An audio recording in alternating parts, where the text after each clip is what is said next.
So కిందకు వచ్చేసి దాని ఆపోజిట్లో ఇంకోటి ఉంది కదా, కెల్లాస్ హౌస్. ఇప్పుడు మనకి ఎంకమాల ఆ క్యాజిల్ ఉంది కదా, క్యాజిల్కి వైట్ ఆపోజిట్లో ఇది ఒక అన్ఫినిష్డ్ క్యాజిల్. ఇక్కడ ఏదో ఉంది, రాసి ఉంది అంతా చూడండి. ఇదిగో, this is the Kellys first home named as Kellas home, built in 1905, where he stayed with his wife family. This house was partially destroyed in the World War II. So ఇక్కడ ఈ హౌస్లో ఉంది ఆ పెద్ద క్యాజిల్ ప్లాన్ చేశాడు, ఎంకమాల ఉన్న castle plan చేశాడు. So ఇక్కడ ఈ హౌస్లో ఉన్నాడు. అయితే మొత్తం పడిపోయింది. ఈ పడిపోకుండా కొంచెం ఐరన్ ఫెన్సింగ్తో కొంచెం ఆపారు. సో ఇది బ్యాక్ సైడ్ హౌస్. ఇది మొత్తం రూయిన్ పడిపోయిన హౌస్ ఇది.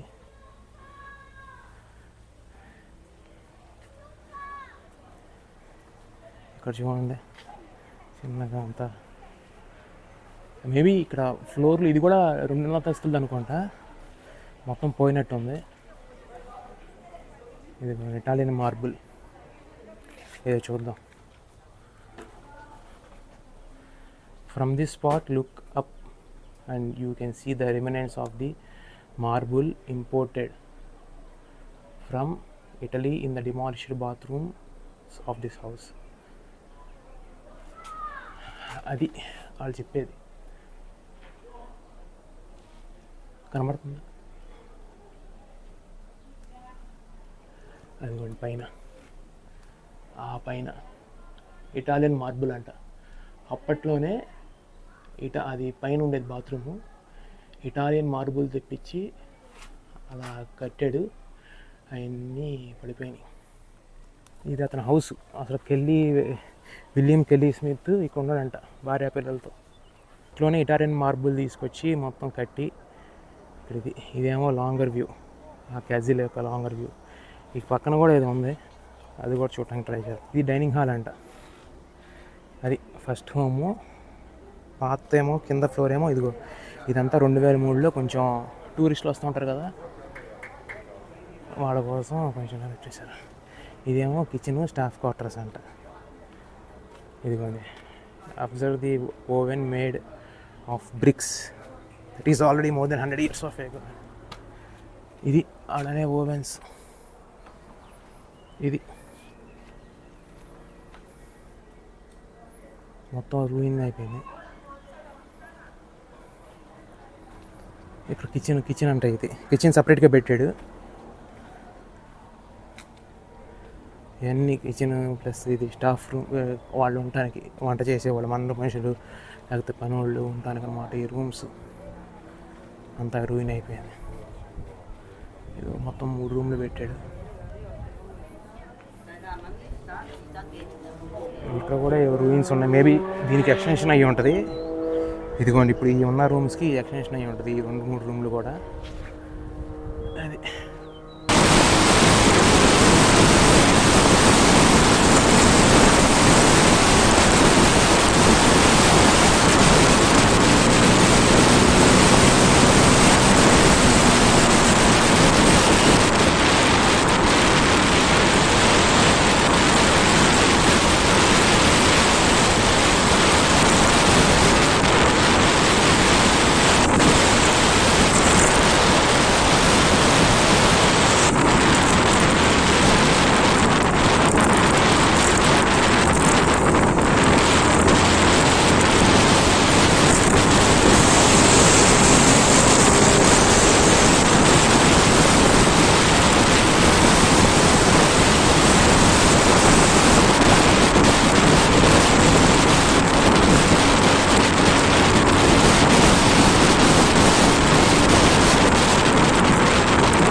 మొత్తం తడిసి ముద్దయిపోయింది వర్షం, మామూలు పళ్ళ. ఫస్ట్ చినుకులు పెడతా ఉంది, సరే తగ్గిపోద్దేమో అని అనుకున్నా. ఆపాను అనమాట. పెట్టి వచ్చిన కొంచెం టైప్లో ఉంది, ఆయన ఆపాను. చూడండి మొత్తం అలా అయిపోయింది. జస్ట్ ఒక 2 minutes ముందు బయలుదేరి ఉంటే మనం ఈ వాన్ని ఎస్కేప్ అయ్యేవాళ్ళం. బట్ ఇది రాసి పెట్టింది, మొత్తం తడిచిపోయింది. వర్షంలో ఎందుకు లగేజ్ చేసుకుని మొత్తం లోపల అంతా లగేజ్ తీసుకోవాలని చెప్పేసి 2 minutes ముందు బయలుదేరినా అక్కడికి వెళ్ళామనుకోండి, అక్కడ పడుతుంది వర్షం. కాకపోతే తడిచేవాళ్ళం కాదు. ఆ రెంటల్ బైక్ రిటర్న్ చేశాను.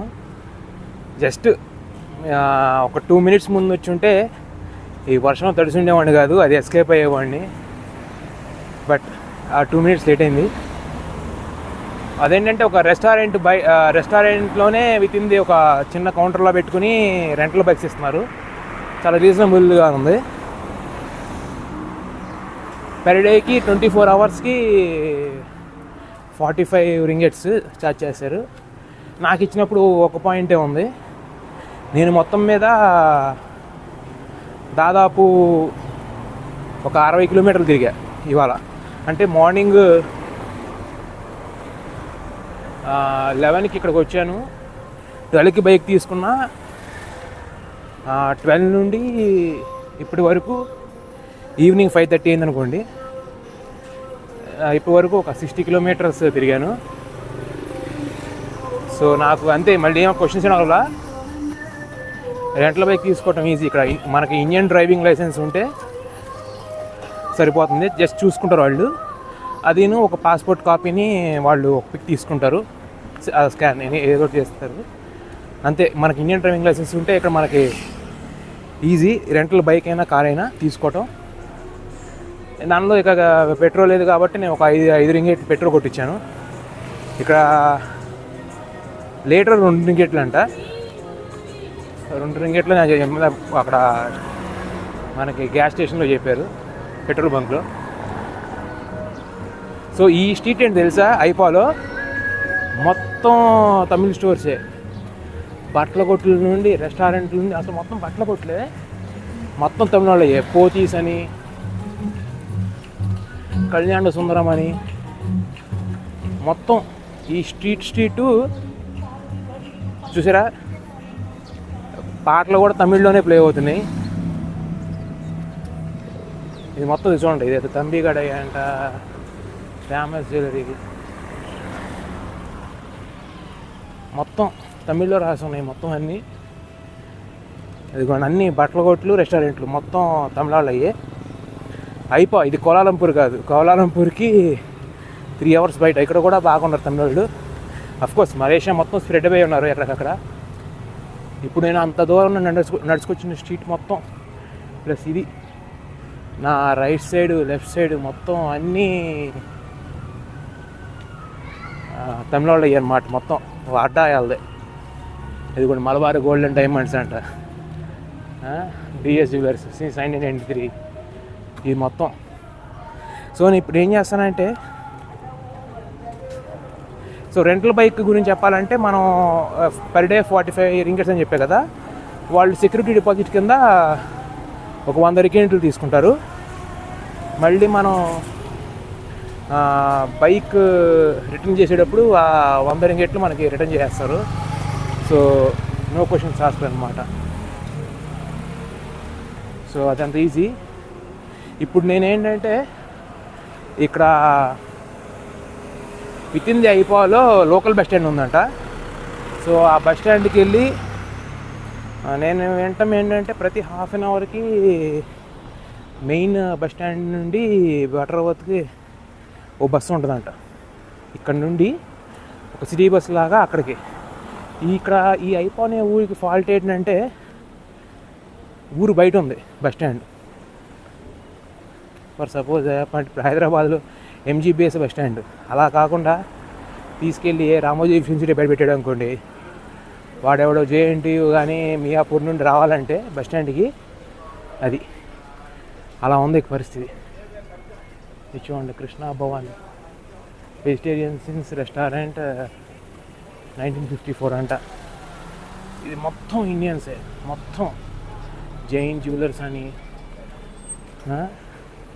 నాగారాణి జ్యువెలర్, మొత్తం ఏంటంటే ఇంగ్లీషు తమిళ్, అక్కడక్కడ కొన్ని పంజాబ్ వాళ్ళవి కూడా ఉన్నాయి, నార్త్ వాళ్ళవి కూడా ఉన్నాయి. బట్ మెయిన్ ఏంటంటే తమిళ హవా ఇక్కడంతా. అదేంటంటే ఇంగ్లీషు తమిళ్ చిన్న చిన్న అక్షరాలతో ఎక్కడో ఒకసాట రాయాలి కాబట్టి మన ఏ లాంగ్వేజ్ రాశారు. సో అది ఐపా గురించి బ్లాగ్. సో ఇక్కడతో ఈ ఐపా బ్లాగ్ని ఫినిష్ చేస్తున్నాను. మళ్ళీ నెక్స్ట్ బ్లాగ్ కలుద్దాం. Thank you.